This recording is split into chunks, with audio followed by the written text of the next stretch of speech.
Capítulo 20. A tradição messiânica. Essa era, pois, naqueles tempos, a esperança geral do mundo, o Messias. Uma secreta intuição, conta Emmanuel, iluminava o espírito divinatório das massas populares. Todos os povos o esperavam em seu seio acolhedor. Todos o queriam, localizando em seus caminhos sua expressão sublime e divinizada. Os tibetanos o aguardavam na forma de um herói que regularizaria a vida do povo e o redimiria de seus erros. Khyentse, o santo, que não tinha pai humano, era concebido de uma virgem e existia antes mesmo que a terra existisse. Diziam dele: será o Deus homem? Andará entre os homens e os homens não o conhecerão. Feri o santo, dizia a tradição, rasgai-o com açoites, ponde o ladrão em liberdade. Veja-se em tão curto trecho quanta realidade existia nesta profecia inspirada. Pelo ano 500 a.C., muito antes do drama do Calvário e no tempo de Confúcio, que era então ministro distribuidor de justiça do Império do Meio, foi ele procurado por um dignitário real que o interrogou a respeito do homem santo. Quem era? Onde vivia? Como prestar-lhe honras? O sábio, com a discrição e o entendimento que lhe eram próprios, respondeu que não conhecia nenhum homem santo, nem ninguém que no momento fosse digno desse nome, mas que ouvira dizer, quem o disse não sabia, que no Ocidente, em que lugar não sabia, haveria num certo tempo, quando não sabia, um homem que seria aquele que se esperava. E suas palavras foram guardadas, transcorreu o tempo, e quando, muito mais tarde, com enorme atraso, devido às distâncias e às dificuldades de comunicações, a notícia do nascimento de Jesus chegou àquele longínquo e isolado país, o imperador Menti enviou uma embaixada para conhecê-lo e honrá-lo. Porém, já se haviam passado 60 anos desde quando se consumara o sacrifício do Calvário. Na Índia, toda a literatura sagrada dos templos estava cheia de profecias a respeito da vinda do Messias. O Bharata Shastram, por exemplo, dizia em um de seus belos poemas que em breve nasceria um Brahma na cidade de Sambela, namorada de um pastor, que libertaria o mundo dos Daityas, demônios, purgaria a terra dos seus pecados, estabeleceria um reino de justiça e verdade e ofereceria um grande sacrifício. Nesse poema, além de outras notáveis concordâncias com a futura realidade dos fatos, destaca-se esta. Sambela, em sânscrito, significa pão de casa. Belém, em hebraico, significa casa de pão. O Skanda Purana dizia que quando 3.100 anos da Kali Yuga se esgotarem, o Rei da Glória aparecerá e libertará o mundo da miséria e do mal. O Agni Purana assinalava que o poderoso espírito de retidão e de justiça apareceria em dado tempo, nascendo de uma virgem. E o Vriatkata anunciava que nasceria em breve tempo uma encarnação divina com o nome de Vikrama. Ouçamos agora a palavra profética das nações, cujos sacerdotes tinham a primazia na comunhão misteriosa com os astros. Na Pérsia, o primeiro Zoroastro, 3 milênios antes do divino nascimento, já o anunciava a seus discípulos dizendo: ó vós, meus filhos, que já estáis avisados do seu nascimento antes de qualquer outro povo, assim que virdes a estrela, tomai-a por guia, e ela vos conduzirá ao lugar onde ele, o Redentor, nasceu. Adorai-o e ofertai-lhe presentes, porque ele é a palavra, o Verbo, que formou os céus. Na Caldeia, no tempo dos Cambises, Zerdate, o sacerdote magno, anunciou a vinda do Redentor e a estrela que brilharia por ocasião do seu nascimento. No Egito, país das portentosas construções iniciáticas, ele era também esperado desde muito tempo. Em sua honra, os templos sacrificavam nos seus altares. Na grande pirâmide de Gizé estava gravada a profecia do seu nascimento, em caracteres hieroglíficos para conhecimento da posteridade. O tebano Pamilou, quando certa vez visitava o templo de Amon, conta que ouviu, vindo de suas profundezas, uma voz misteriosa e imperativa a bradar-lhe: ó, tu que me ouvis, anuncia aos mortos o nascimento de Osíris, o grande rei, salvador do mundo. E quanto à Grécia, lá está ele, o Messias, simbolizado no Prometeu, de Ésquilo, uma das mais poderosas criações do intelecto humano. E dele disse Platão, o iluminado, virtuoso até a morte, ele passará por injusto e perverso, e como tal, será flagelado, atormentado e, por fim, posto na cruz. E a essa corrente sublime de vozes inspiradas que o anunciavam em todas as partes do mundo, vem então juntar-se de forma ainda mais objetiva e impressionante a palavra profética do povo hebreu. No quarto livro de Esdras, o profeta dizia que o Messias viria da banda do mar. Jó, sob o tormento de suas provas, realmente dignificadoras, dizia: eu sei que o meu Redentor virá e estarei de pé no derradeiro dia sobre o pó. Isaías: eis que uma virgem conceberá e gerará um filho e chamará seu nome Emanuel. E a terra que foi angustiada não será entenebrecida, envelheceu nos primeiros tempos a terra de Zabulon e a terra de Neftali, mas nos últimos se enobreceu, junto ao caminho do mar, de além Jordão, na Galiléia dos gentios.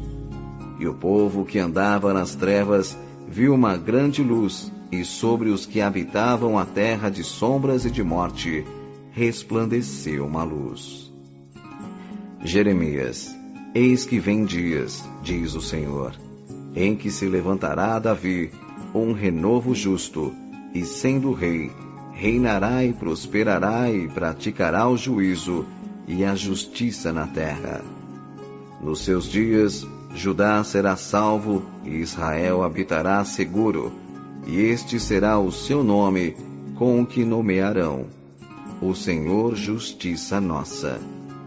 Miqueias: e tu, Belém, Efrata, ainda que pequena entre as milhares de Judá, de ti me sairá o que será Senhor de Israel, e cujas saídas dão desde os tempos antigos, desde os dias da eternidade. Zacarias: alegra-te muito, ó filha de Sião, ó filha de Jerusalém. Eis que o teu rei virá a ti, justo e salvador, pobre e montado sobre um jumento. Ele falará às nações e o seu domínio se estenderá de um mar a outro mar, e desde o rio até as extremidades da terra. Davi, o ancestral. O Senhor enviará o cetro de tua fortaleza desde Sião, dizendo: domina no meio dos teus inimigos. O teu povo será muito voluntarioso no dia do teu poder, nos ornamentos da santidade, desde a madre da alva. Tu tens o orvalho da tua mocidade. És o sacerdote eterno segundo a ordem de Melquisedeque. O Senhor, à tua direita, ferirá os reis no dia da tua ira. Julgará entre as nações. Tudo encherá de corpos mortos. Ferirá os cabeças de grandes terras. E no Salmo 72, haverá um justo que domine sobre os homens, e será como a luz da manhã, quando sai o sol. Manhã sem nuvens, quando pelo seu resplendor e pela chuva a erva brota da terra. Ele descerá como a chuva sobre a erva ceifada.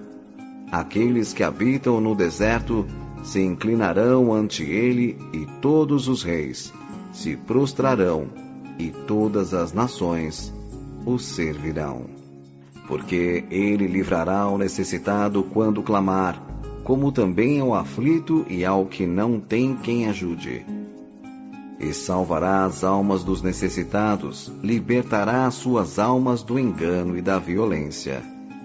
O seu nome permanecerá eternamente, se irá propagando de pais a filhos enquanto o sol durar, e os homens serão abençoados por ele, e todas as nações o chamarão bem-aventurado.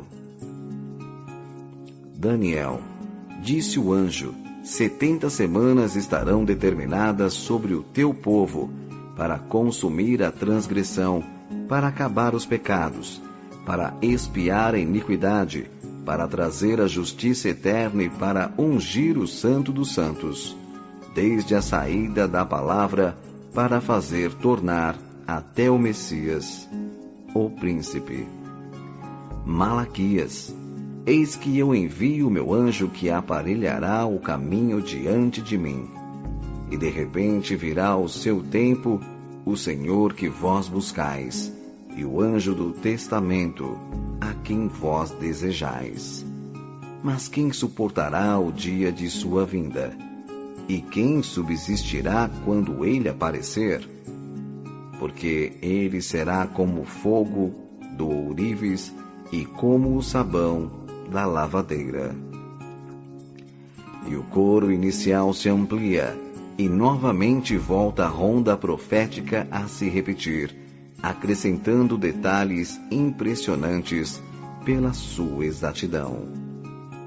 Zacarias, 3 dias antes que apareça o Messias, Elias virá colocar-se nas montanhas. Há de chorar e se lamentar, dizendo: montanhas da terra de Israel, quanto tempo quereis permanecer em sequidão, aridez e solidão? Ouvir-se-á a sua voz de uma extremidade da terra a outra. Depois ele dirá: a paz veio ao mundo. Isaías, referindo-se aos fins da tragédia dolorosa, como pasmaram muitos à vista de ti, de que o teu parecer estava tão desfigurado, mais do que o outro qualquer, e a tua figura mais do que a dos outros filhos dos homens. Verdadeiramente, ele tomou sobre si as nossas enfermidades, e as nossas dores levou sobre si, e nós o reputávamos por aflito, ferido de Deus e oprimido. Todos nós andávamos desgarrados como ovelhas. Cada um se desviava pelo seu caminho, porque o Senhor fez cair sobre ele a iniquidade de todos nós. Ele foi oprimido, porém não abriu a sua boca. Como um cordeiro foi levado ao matadouro, e como a ovelha muda perante seus tosqueadores, assim não abriu a sua boca. Da ânsia e do juízo foi tirado, e quem contará o tempo da sua vinda? E puseram sua sepultura com os ímpios, e com o rico estava na sua morte, porquanto nunca fez injustiça, nem houve engano na sua boca. Davi, numa lamentação dolorosa: meu Deus, por que me desamparaste? Não te alongueis de mim, pois a angústia está perto e não há quem ajude. Rodearam-me cães, o ajuntamento dos malfeitores me cercou. Transpassaram-me as mãos e os pés, e repartiram entre si os meus vestidos, e lançaram sortes sobre a minha túnica. Zacarias, mais uma vez, como o manto de perdão que cobre todos os pecados. Porém, sobre a casa de Davi e sobre os habitantes de Jerusalém, derramarei o espírito de graça e de suplicações, e olharão para mim a quem transpassaram, e chorarão amargamente, como se chora sobre o primogênito. E por fim, Isaías, novamente falando da grandeza moral do sacrifício. Porque derramou sua alma na morte, levou sobre si o pecado de muitos e intercedeu pelos transgressores. Entre os cristãos primitivos havia o texto chamado Davi com Sibila, conhecido como Dies Irae, referindo-se ao juízo final.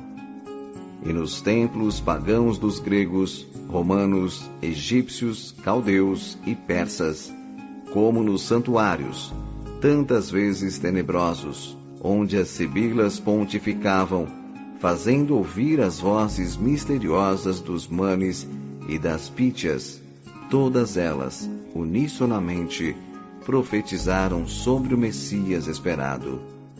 Ouçamo-las, uma por uma. Cassandra, a sibila te turbina. Nos campos de Belém, em lugar agreste, eis que uma virgem se torna mãe de um Deus. E o menino, nascido em carne mortal, suga o leite puro do seu seio casto. Ó 3 vezes feliz, tu aleitarás o Filho do Eterno, protegendo-o com os teus braços. A sibila Europa, sob um pequeno alpendre aberto, inabitado, o Rei dos Reis nasce pobremente. Ele que tem o poder de dispor de todos os bens. Vejam, sobre o feno, seu corpo descansa. Os mortos do inferno, piedoso, tirará. Depois, triunfante, em glória, subirá aos céus. A sibila helespôntica, os povos não sofreram mais, como no passado. Verão em abundância as colheitas de seres. Uma santa jovem, sendo mãe virgem. Conceberá um filho de poder imortal. Ele será Deus da paz, e o mundo, perdido, será salvo por ele. A síbila egípcia, o Verbo se fez carne, sem poluição. De uma virgem, ele toma seu corpo. Exprobará o vício e a alma depravada, ante ele cobrirá a face.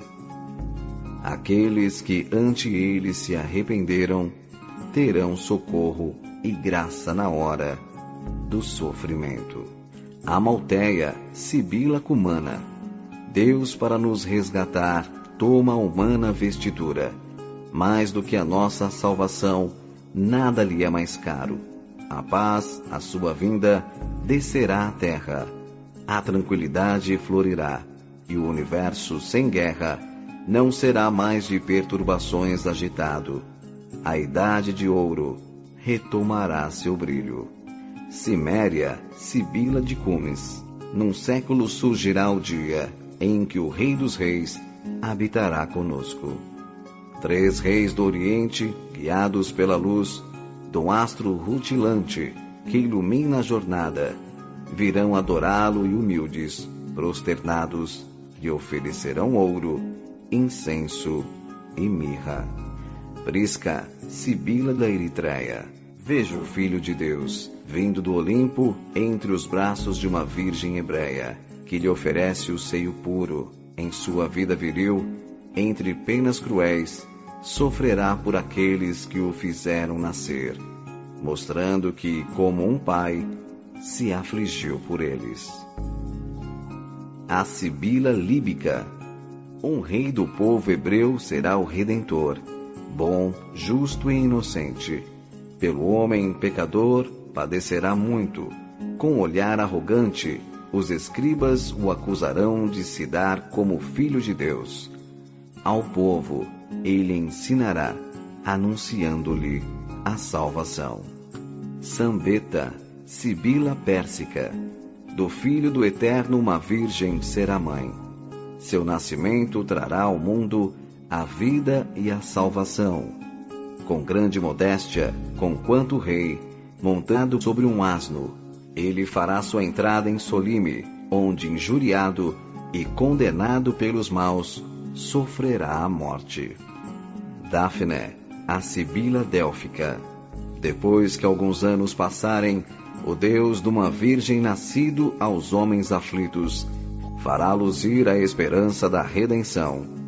Conquanto tudo possa e quão alto está o seu trono, ele sofrerá a morte, para da morte resgatar seus povos. Fito, Sibila Samiense.